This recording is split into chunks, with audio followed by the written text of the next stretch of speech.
Nous sommes lundi 8 décembre 2025. Auditrices, auditeurs du studio Kalango, bonsoir et merci de nous recevoir chez vous pour ce premier rendez-vous de la semaine de votre émission Le Niger sur Kalango.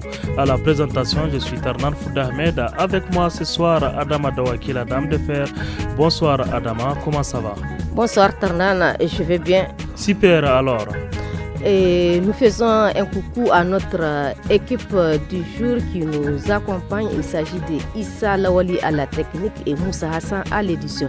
Ternan, qu'est-ce qu'on peut retenir dans ce programme ce soir? Oui, Adama, comme chaque lundi, il y aura notre rubrique hebdomadaire Justice, l'écho des régions. Nous resterons à Niamey, la capitale du Niger, pour parler du rôle et de l'impact des influenceurs à travers les réseaux sociaux. Notre rubrique Loti du jour va parler des menstruations ou règles chez la femme ou les adolescentes. Dans cette émission, vous aurez bien sûr de la musique nigérienne, mais aussi de l'actualité sportive avec notre chroniqueur du jour. Le Niger sur Kalangu, c'est parti pour 35 minutes d'information, d'animation, de sensibilisation, d'éducation et de divertissement via nos radios partenaires. Chères auditrices, auditeurs de l'émission Le Niger sur Kalangu, nous vous proposons un entretien avec Madame Idrissa Laki Ousseini, responsable du centre multifonctionnel de Daïberi. Voilà, Daïberi, c'est dans la commune de Tilaberi, comme Adama vient de le préciser. Avec elle, nous allons découvrir des centres qui offrent une prise en charge holistique ainsi qu'un accompagnement aux femmes survivantes des violences. Mais avant, nous débutons l'émission avec les titres Armée de fer de Maman Barka. Savourons ensemble. Ça, c'est un morceau que Issa Lawali déjà aime, il commence à se bouger. Mais aussi le chef d'édition qui est là, en train de se...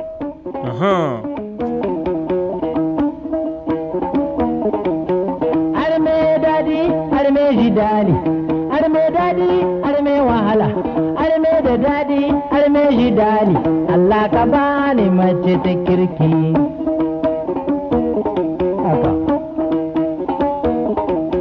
Allah ka bani diya da da'a mai ladabi mace mai biyayya. Allah ka bani diya da da'a mai ladabi mace mai biyayya. Amin.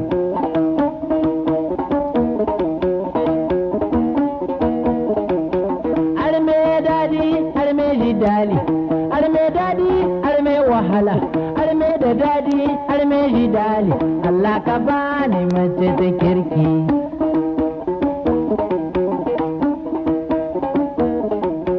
Arme na san akwai na dole ka zo kuma dole ka ɗauka arme.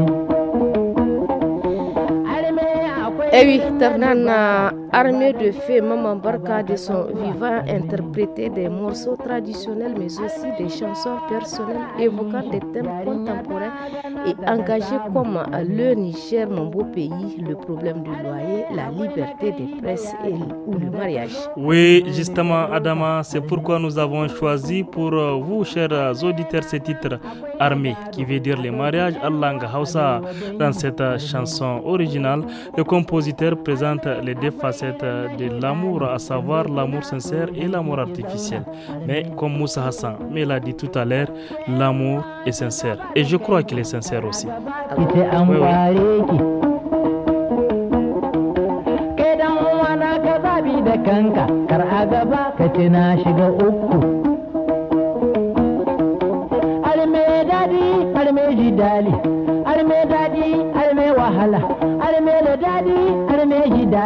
Allah ka bani mace ta kirki.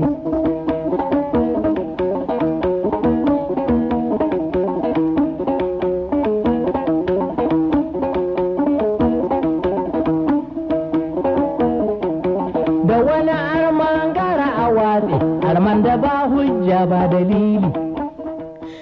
À présent, revenons au studio Soumana Amadou pour suivre l'entretien du jour. En effet, dans le cadre des 16 jours d'activisme contre les violences basées sur le genre, nous allons parler du centre multifonctionnel de Daïbéri créé en 2018 dans la commune de Tillabéri. Ce centre offre une prise en charge holistique ainsi qu'un accompagnement aux femmes survivantes des violences. N'est-ce pas, Ternan? Oui, tout à fait, Adama. En effet, dans cette première partie de l'entretien, la responsable du centre, Madame Idrissa Lake Ousseni, explique le fonctionnement de la structure, le type de cas enregistrés, ainsi que les mécanismes de prise en charge et de suivi des survivantes. Elle est au micro de Abdul Aziz Hassoumi, notre correspondant de Tillabéri. Dites-nous quand et comment le centre a été créé. C'est tous les centres du Niger qui ont eu un arrêté en 2022, mais le centre a commencé à travailler depuis 2018 et c'est le premier centre du Niger. Est-ce que vous avez des représentations dans les autres communes de la région de Tillabéri? On n'a pas exactement des représentations, mais nous avons des points focaux VBG. Nous avons également les représentations de la santé, de la police, de la gendarmerie, de la justice, également de la promotion de la femme, avec qui on fait les référencements. Parce que le centre est d'envergure régionale, comme son nom l'indique, ce qui veut dire qu'il couvre les 45 communes et les 13 départements de Tillabéri. Le centre dispose de conseillers psychosociaux qui accompagnent les victimes. Le centre dispose de 3 conseillers présentement. On dit des assistants psychologues qui font l'appui psychosocial.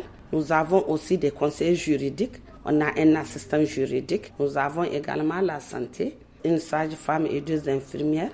Et il y a les travailleurs sociaux qui sont là, qui font les VAD, c'est-à-dire les visites à domicile, en cas de vérification d'une violence qui a été signalée. En moyenne, combien d'interventions faites-vous par mois? Ça dépend. Souvent à la fin de l'année, ou bien les week-ends, ou vraiment les jeunes, ça donne à toutes sortes de distractions. Le 1er janvier ou autres, les fêtes de Ramadan et autres, où les enfants, ça donne à plusieurs distractions. Là, on reçoit plus de survivantes.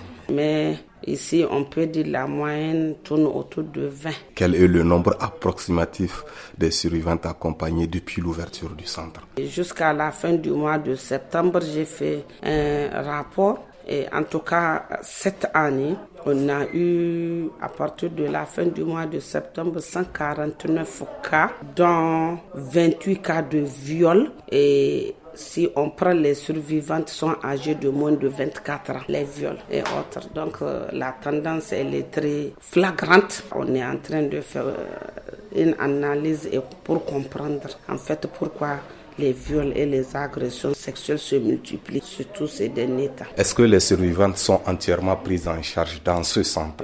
Oui. Ici, comme son nom l'indique, c'est un centre de prise en charge holistique. En cas de survivante, les besoins sanitaires et tous les besoins sont pris en charge. Au cas où la survivante a besoin de sécurité, la survivante est hébergée ici. On l'héberge, on le sécurise pour qu'il puisse avoir de la sûreté avant de retourner dans sa famille ou bien souvent chez une famille d'accueil jusqu'à obtention totale vraiment d'une amélioration. C'est qu'il faut comprendre ici quand on rentre, et même si nous au centre on n'a pas les moyens, on fait appel dans notre système de référencement aux ONG qui interviennent dans le cadre des violences basées sur le genre pour nous accompagner. Est-ce que vous organisez des groupes de parole ou d'entraide entre survivantes? Oui. Donc, il y a des thérapies que les assistants psychologues font, souvent avec les couples, souvent entre jeunes, entre auteurs ou bien entre survivantes, pour essayer de comprendre, parce qu'il y a des survivantes souvent qui se adonnent même au suicide et qui s'auto-mutilent. Donc, quand ils vont écouter, ils vont échanger, il va comprendre que ce n'est pas la fin du monde, c'est arrivé et peut-être que ce qu'il a vécu là est même moindre par rapport à ce que l'autre a vécu.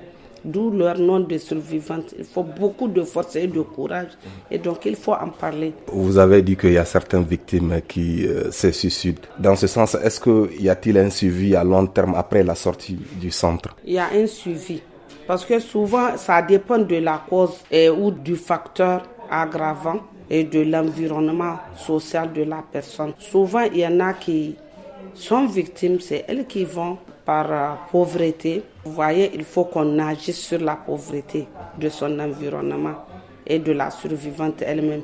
Il y en a qui rentrent par alcoolisme, parce qu'ils s'adonnent à l'alcoolisme et en groupe ou quelque chose du genre.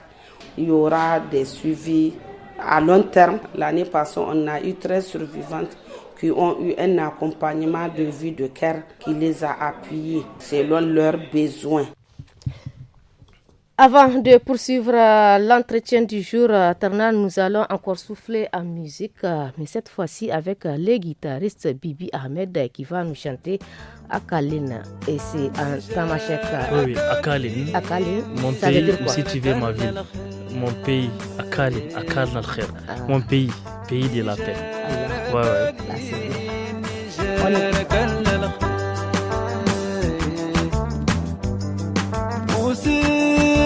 قال لك أغاني موسيقى قال لك أغاني إنجرك لي نجرك للخير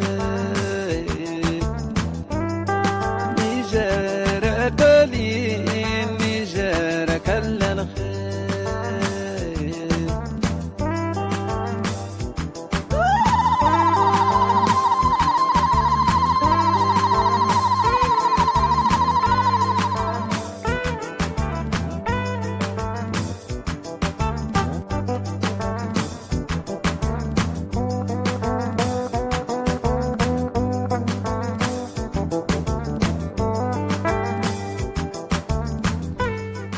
Tarnan, qu'est-ce qu'on peut retenir de ce titre de Bibi Ahmed? Oui, Adama, déjà tu danses, je pensais que tu as déjà compris. Mais dans cette chanson, Bibi Ahmed revient sur la paix. C'est lors d'un forum tenu dans la commune et département d'Inga, dans la région d'Agadez. C'était à l'occasion d'une fête de Mouloud dans la dite commune que Bibi a chanté. Parce que Bibi Ahmed a jugé très utile de chanter pour la paix, pour la cohésion sociale, parce qu'il est très important que la population du Niger en général et celle de la région d'Agadez et Ingala en particulier de s'entendre et de promouvoir la paix.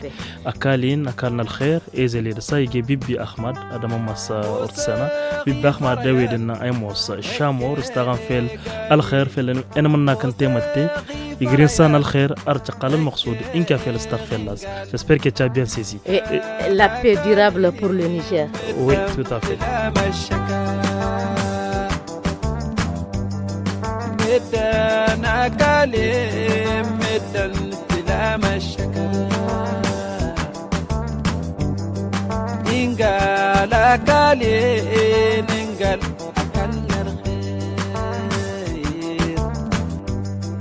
Gani ngakali gani akalla shaka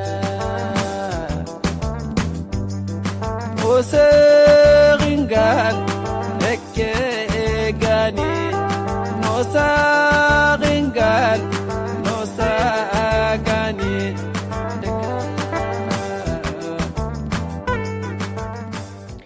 Retour au studio Tarnana pour suivre la deuxième partie de l'entretien du jour.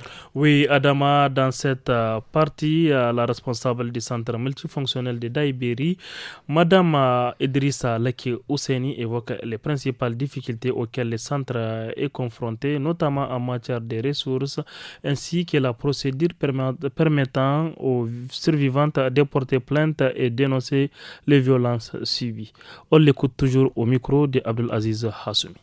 Quand les survivantes sont déterminées à porter plainte, est-ce que vous proposez votre aide à la constitution des dossiers et l'accompagnement au tribunal? Oui, c'est l'assistant juridique avec le consentement éclairé de la survivante qui accompagne jusqu'à l'obtention de la solution. Alors, quelles sont les véritables difficultés auxquelles vous êtes confrontés ici dans ce centre? Voilà, les difficultés, elles sont nombreuses parce que souvent, à cause de la gratuité, il y a un afflux parce que on ne veut pas que les gens disent c'est uniquement les survivantes qui fréquentent le centre. Ce qui fait qu'on prend tout le monde. C'est en le prenant qu'on constate que tel malade a besoin d'accompagnement. Souvent aussi, les gens viennent dénoncer d'elles-mêmes. Mais la plupart, c'est au niveau de la santé qu'on sente que cette personne-là a besoin d'accompagnement. Et on le prend en charge. Donc, on a beaucoup de difficultés au niveau des produits, au niveau des médicaments. Donc, on a des difficultés. Maintenant, au niveau de l'expertise médicale, avec la santé, ça dépend de l'argent. On peut s'entendre en tant que collègue, parce que souvent on dit que c'est l'auteur présumé qui paye. Mais l'auteur, le plus souvent, n'est pas connu, surtout si ce sont des enfants qui ne comprennent pas. Et donc, comment on doit faire? On cherche des partenaires comme DRC, partenaires comme SEV, vous voyez, et COPI, présentement, qui nous accompagnent. Et dans le transport, dans la restauration et au niveau des produits. Ça aussi, le protocole est très long, ce qui fait que ça n'attend pas pour des questions de vie ou de mort. Est-ce qu'il y a un cas d'une survivante qui vous a particulièrement marqué? Voilà, il y a le cas d'une survivante qui m'a très marqué parce que cette survivante-là ne parle pas notre langue. Elle est victime de séquestration et d'agression physique. Elle a été battue, elle a été enfermée pendant presque 2 mois et quelques. Par qui? Par son mari. Par son mari. Elle a pu fuir pour aller au commissariat qui nous a référé. Elle a été hébergée pendant 5 jours ici, restaurée, conscientisée. Maintenant, moi-même, je ne parle pas bien le Hausa. On était obligé de chercher des accompagnatrices et on a compris que c'est des personnes âgées. Elle ne s'est pas ouverte. On a négocié les psychologues du centre, des jeunes filles qui ont passé 4 nuits avec elle. C'est pour dire la vérité, vous voyez. Et puis les parents n'ont pas cessé de là-bas en la maudissant.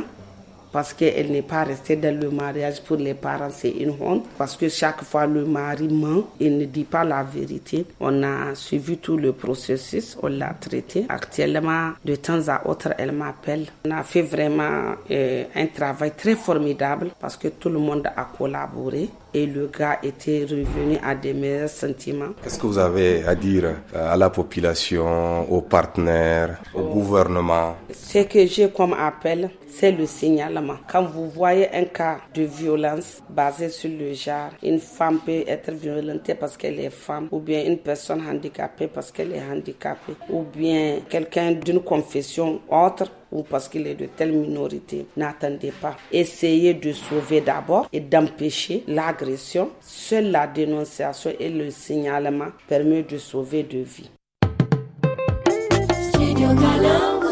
Vous avez des questions pour l'équipe de la rédaction de Studio Kalangu? La rédaction vous répond. Posez toutes vos questions sur le travail des journalistes de Kalangu. Sur une actualité diffusée sur Kalangu, n'hésitez pas à laisser vos questions en français, en Hausa, en Fulfulde, en Tamashek et en Zarma sur notre numéro WhatsApp qui est le 80 06 88 54. Studio Kalangu au rythme du Niger.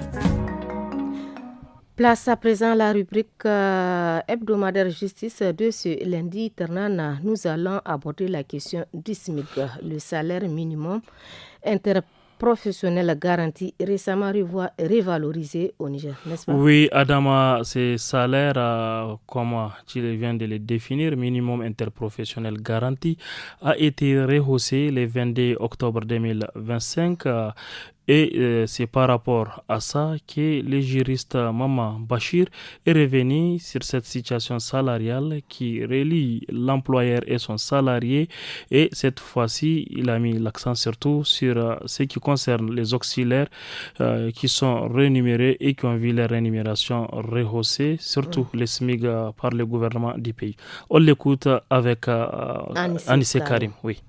Le SMIC, acronyme de salaire minimum interprofessionnel garanti, était un salaire minimum horaire fixé par le gouvernement conçu pour garantir un revenu minimal au travers et relancer la communication. Il s'agit d'un montant horaire en dessous duquel aucun salarié ne pouvait être payé. Quelles sont les caractéristiques d'un SMIC? D'abord, il y a le salaire horaire minimum. C'est un montant plancher de rémunération horaire fixé par le gouvernement après consultation des syndicats et du patronat. Et la base de calcul, le SMIC est le salaire minimum horaire multiplié par un certain nombre d'heures pour obtenir un salaire mensuel. Quel est le fondement juridique de la fixation du SMIC au Niger? Le code de travail, à son article 99, le travail est de 40 heures par semaine et 2 jours de repos. Il y a un décret qui a fixé le SMIC après consultation du Conseil national du travail, CNT, et ses partenaires sociaux, à savoir les syndicats et les employeurs. Suite à ces décrets, dernièrement, il y a eu un rehaussement de jusqu'à 11 953 francs. Donc, avant, le taux du SMIC était à 30 047 francs et c'est depuis 2012. Mais avec ces rehaussements, maintenant, le SMIC est à 42 000 francs CFA brut par mois pour 40 heures de travail hebdomadaire. Il est entré en vigueur le 1er janvier 2024 et confirmé en Conseil des ministres en octobre 2025. Dites-nous les champs d'application. Et le 22 octobre dernier, rappelle-t-on, le gouvernement du Niger a pris la décision de porter le SMIC de 30 047 000 francs CFA à 42 000 francs CFA, soit une augmentation de 39,79%. C'est le niveau minimum de rémunération que tout employeur doit assurer à un salarié, et c'est quel que soit le secteur d'activité. D'où l'adjectif interprofessionnel. Donc que ce soit le secteur privé ou secteur étatique. Les bénéficiaires du SMIC sont généralement les auxiliaires au niveau de l'État comme au niveau des entreprises, notamment les chauffeurs, les plantons, les manœuvres. Ce sont eux qui sont concernés par le SMIC. Dans la fonction publique nigérienne, par exemple, chaque catégorie A, B et C, il y a un salaire minimum. Une fois recruté, l'administration publique des une catégorie, l'employé débute par un salaire précis et augmente au fur et à mesure qu'il passe d'une catégorie à une autre. Normalement, tout employé doit percevoir une rémunération de 42 000 francs CFA. En ce qui concerne les travailleuses et travailleurs domestiques, le SMIC n'est pas encore appliqué. Donc, cela s'explique par la non-ratification par l'État du Niger de la Convention de 189 de l'Organisation internationale du travail. Et il faut savoir que cette convention, aujourd'hui, dès les coulisses, on est en train de demander à l'État de ratifier cette convention. Quelles sont les sanctions prévues en cas de non-respect du SMIC? L'employeur peut être poursuivi devant les juridictions compétentes pour n'avoir pas respecté de payer le SMIC conformément à la loi fixée par le gouvernement. Après notre rubrique hebdomadaire justice, auditeurs et auditrices de l'émission Le Niger sur Kalangou, place à l'écho des régions et nous restons à Niamey pour mettre en lumière le rôle et l'impact des influenceurs à travers les réseaux sociaux. Tarnan? Oui, Adama, ils sont là, ils sont nombreux, ils participent à la promotion de la culture, mènent des campagnes de sensibilisation et assurent des actions publicitaires, entre autres. Les détails à suivre dans ces reportages signés Suleiman Altine.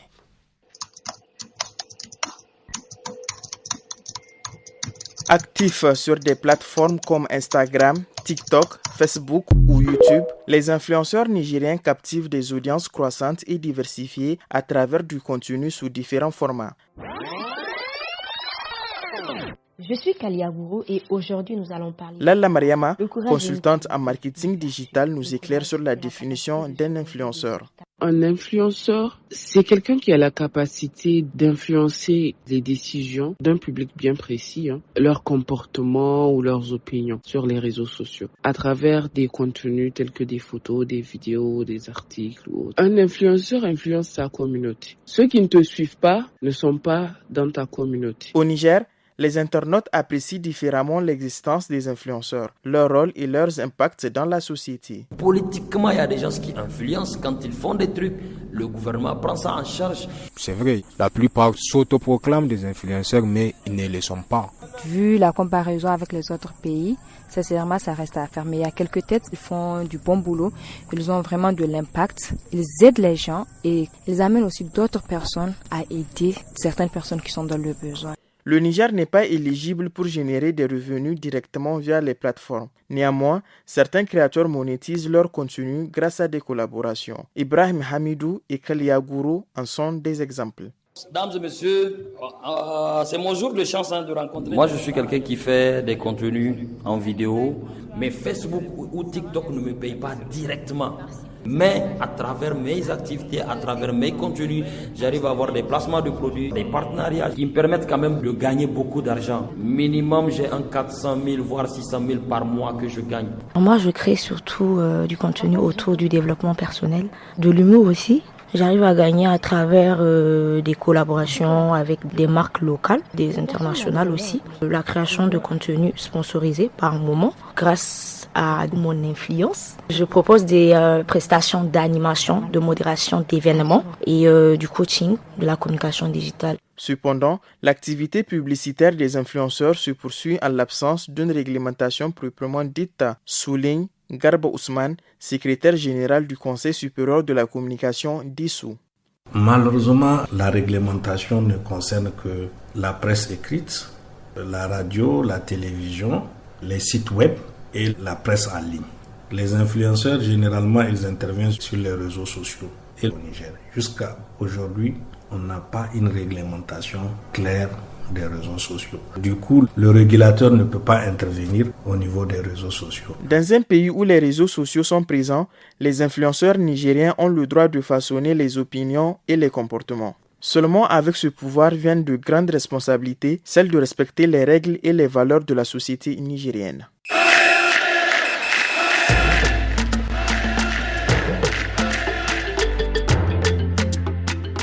Auditeurs, auditrices du studio Kalangu, vous êtes à l'écoute de notre émission Lundi sur Kalangu. Au cas où vous venez de nous rejoindre, tout à l'heure, nous allons passer à notre rubrique sport, la page sportive du jour. Adama, c'est ça? Oui, c'est ça, avec China. Il est là. Asmana qui est là avec nous dans le studio. Bonsoir China. Bonsoir à tous, bonsoir à vous aussi.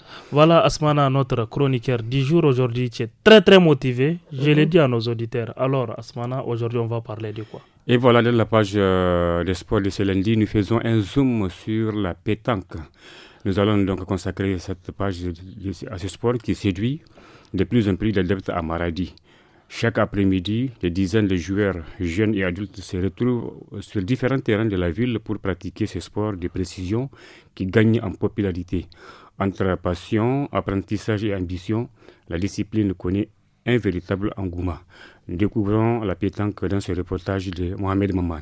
2 points. Déjà, après pour le mot. La pétanque se joue par rapport au but. La boule la plus proche, c'est elle qui tient le point. Dès qu'il est 16h30, à la maison des jeunes et de la culture Bawadanga de Maradi, les boules de pétanque commencent à s'entrechoquer. Plus d'une trentaine de joueurs se retrouvent chaque jour sur le terrain, chacun muni de ses boules, concentré sur son entraînement. Il n'est d'ailleurs pas rare de voir sortir le décamètre pour départager les joueurs. Amadou Anza, adjudant-chef à la retraite, joue à la pétanque depuis les années 80 et plus de 40 ans après, il garde la même passion et le même plaisir de se rendre sur le terrain. Pour moi, la pétanque, c'est un plaisir dans la mesure où ça me permet de me défouler, d'être avec les amis et ici régulièrement, on forme des équipes doublettes ou triplettes. Du moment où la pétanque est un sport qui n'a pas d'âge, on a nos enfants, petits-fils même, on joue avec tout le monde. Il y a des plus âgés que nous. Vous voyez, mes boules sont marquées 720, c'est des 720 grammes, juste en fonction de la main du joueur et en fonction de son gabarit. Ce spectacle passionnant donne parfois lieu à des échanges entre générations. Parmi les jeunes, on retrouve Ousseini Abdou, 17 ans, qui maîtrise déjà les bases de la discipline.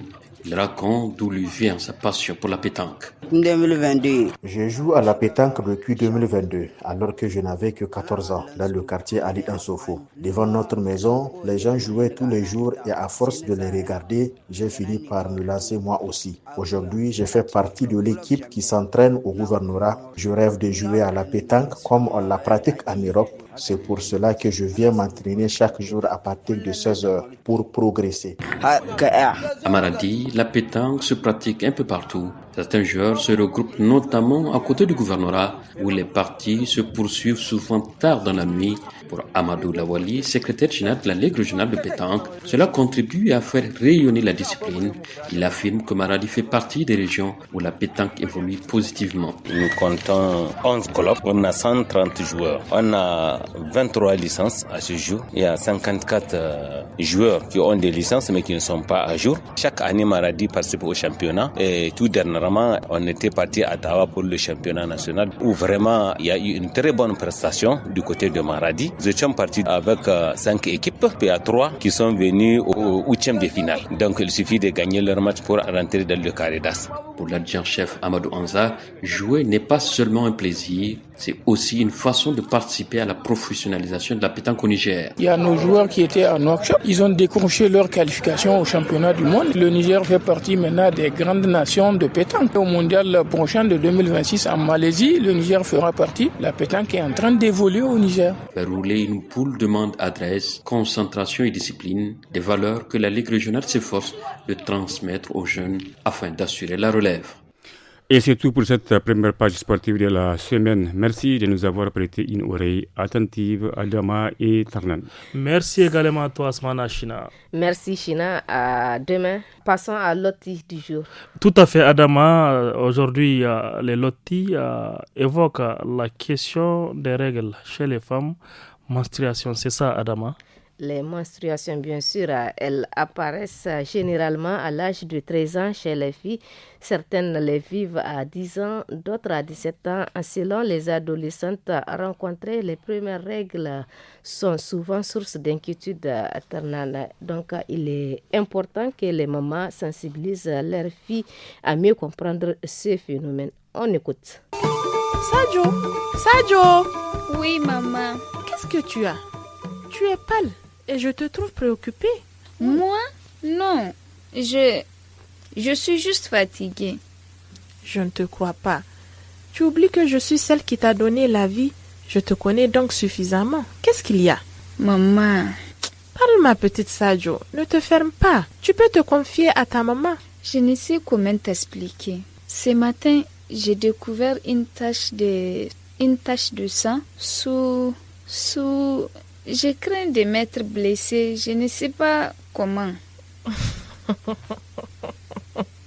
Je vois, ma fille. Ce sont tes premières règles. C'est un état physiologique naturel. Tu viens d'entamer une phase de ton adolescence. Et ça, pour une fille, c'est souvent difficile à vivre. C'est pour cela que les mamans doivent créer le dialogue entre elles et leurs filles, afin de mieux les suivre et les encadrer. Les règles? Qu'est-ce que c'est? Bon, viens, écoute-moi attentivement. La menstruation ou règle désigne un écoulement sanguin périodique évacué par le sexe de la femme. Cet écoulement peut généralement durer de 3 à 7 jours, selon les femmes.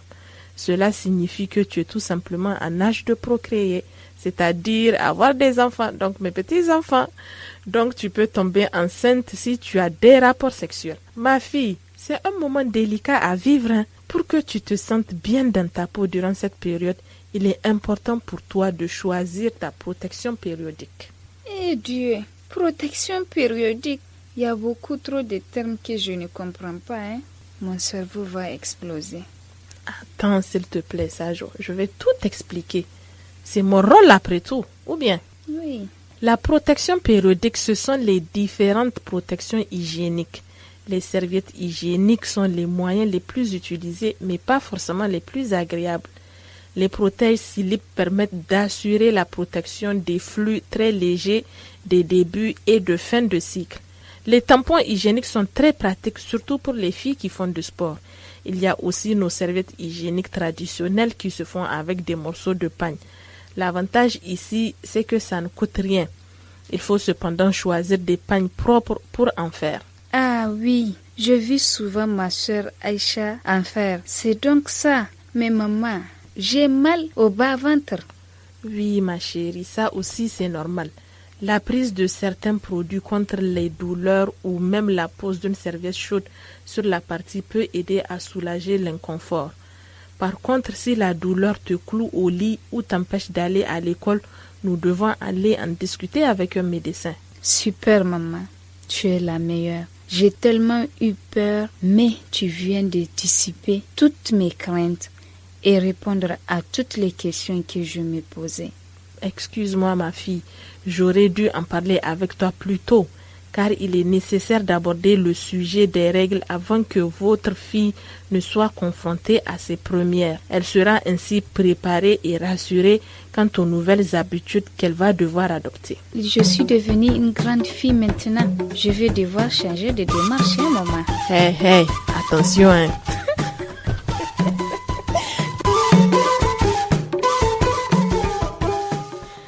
Merci à l'équipe femme du studio Kalangu pour ses multiples conseils. Oui, Adama, nous remercions encore une fois de plus ces femmes du studio Kalangu et nous sommes pratiquement à la fin de votre émission Le Niger sur Kalangu. Au micro, c'était toi Adama Dawaki et moi-même Tarnan Foudaï Ahmed. La technique a été assurée par Issa Lawali et Moussa Hassan à l'édition. Très bonne soirée à toutes et à tous. À demain.